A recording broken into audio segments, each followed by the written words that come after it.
दोस्तों पूरी दुनिया में पक्षियों की 10,000 से ज्यादा प्रजातियां पाई जाती हैं और इन सभी में 2 पंजे, 2 पंख और एक गर्दन होती है। लेकिन इन्हीं में से एक ऐसा पक्षी होता है जिसकी एक अलग ही पहचान होती है, जो आसमान का सीना चीरकर हजारों मीटर ऊपर 120 किलोमीटर प्रति घंटे की रफ्तार से उड़ता है, जो खुद से कई गुना अधिक वजन उठाने में सक्षम है।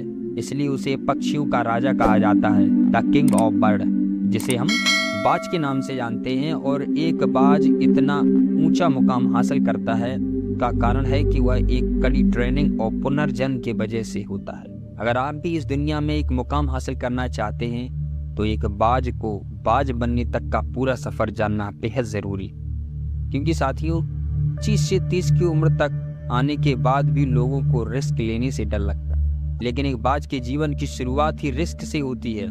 उम्र में बाकी पक्षियों के बच्चे सिर्फ चींची करना सीखते हैं। उस उम्र में मादा बाज अपने बच्चे को पंजे में दबोचकर हजारों मीटर ऊपर उड़ जाती है, उसे ये बताने के लिए कि तेरा जन्म आसमान का सीना चीरने के लिए हुआ है, ऊपर उड़ने के लिए हुआ है। तेरा जन्म पक्षियों का बादशाह बनने के लिए हुआ है। जमीन से हजारों मीटर ऊपर लाकर मादा बाज उसे छोड़ देती है और यहाँ से शुरू होती है उसकी हाई रिस्क ट्रेनिंग। जो चूजा जमीन की तरफ तेजी से नीचे गिरता है, थोड़ा नीचे आता है और उसके पंख खुल जाते हैं। नीचे आते आते वह अपने पंखों को फड़फड़ाने लगता है, लेकिन वो अभी तक उड़ना नहीं सीखा।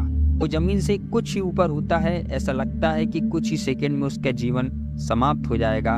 अचानक से वह अपने पंखों को अपनी गिरफ्त में ले लेता है और वापस आसमान में उड़ जाता है। इतनी हाई रिस्क ट्रेनिंग होने के बावजूद दुनिया को एक बाज मिलता है। बारिश के वक्त जब सारे पक्षी अपना आश्रय तलाशते हैं, वहीं बाज ही केवल एक ऐसा पक्षी है जो आसमान को चीरकर आसमान से भी ऊपर उड़ता है और ऐसा लगता है मानो वह बादलों को चढ़ाते हुए कह रहा हो कि यदि दम हो तो मुझे भिगो कर दिखाए। एक बाज लगभग 70 साल तक जीता है। जब तक वह 40 साल का होता है तब तक उसे एक परेशानी उसकी जिंदगी और मौत बनकर आती है, जो अपनी परेशानियों की तुलना में बहुत बड़ी होती है, क्योंकि 40 की उम्र में बाज की चोंच इतनी मुड़ जाती है कि उसे शिकार निगलने में परेशानी होती है।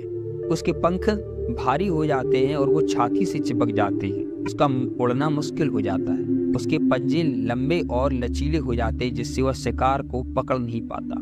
अब ऐसी स्थिति में उसके सामने 3 निर्णय होते हैं। पहला होता है या तो वो शरीर को त्याग दे, और दूसरा होता है कि गिद्ध की तरह जीवन जिए, जो दूसरों के भोजन पर आश्रित होकर जीवन जिए, और सबसे कठिन है इस पीड़ादायी रास्ते को अपना पुनर्जन्म स्थापित करे, फिर से आसमान का सीना चीरने के लिए उड़ने के लिए तैयार हो जाए। लेकिन दोस्तों वह पीड़ा चुनता है। वह अपने इलाके की सबसे ऊंची चोटी पर जाता है, जहां पर वह किसी पत्थर पर अपनी चोंच को पटक पटक कर तोड़ देता है और इंतजार करता है एक नई चोंच आने का। समय गुजरता जाता है, नई चोंच उसकी आ जाती है। वह उस नई चोंच से वह अपने पंखों को तोड़ता है, जो बेकार हो गए हैं, जो वजन हो गया है, उन पंखों को नोच कर अलग करता है। साथियों कितनी पीड़ा होती होगी उसे, कितना कष्ट होता होगा, लेकिन बावजूद उसके वह नोचता रहता है अपने पंखों को। सारे पंखों को तोड़ने के बाद वह इंतजार करता है कि नए पंख आए। के बाद वह अपनी चोंच से अपने पंजों के जो नाखून है, अपने पंजों के नाखूनों को तोड़ देता है और इंतजार करता है नए नाखूनों के आने।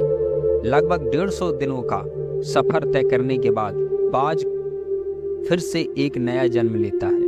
उसी फुर्ती से, उसी तेजी से वह आसमान की ऊंचाइयों तक उड़ता है और उतनी ही चतुराई से शिकार को पकड़ सकता है, और ऐसा करने के बाद वह आने वाले 30 साल तक और जीता है। साथियों ये संघर्ष की एक ऐसी कहानी आपको जीना सिखाती है। यदि बाज अपने आप को पुनर्जन्म ना करे तो उसकी मौत निश्चित है। इसलिए दोस्तों वीडियो पसंद आए वीडियो को लाइक करें, चैनल को सब्सक्राइब करें। Thank you for watching.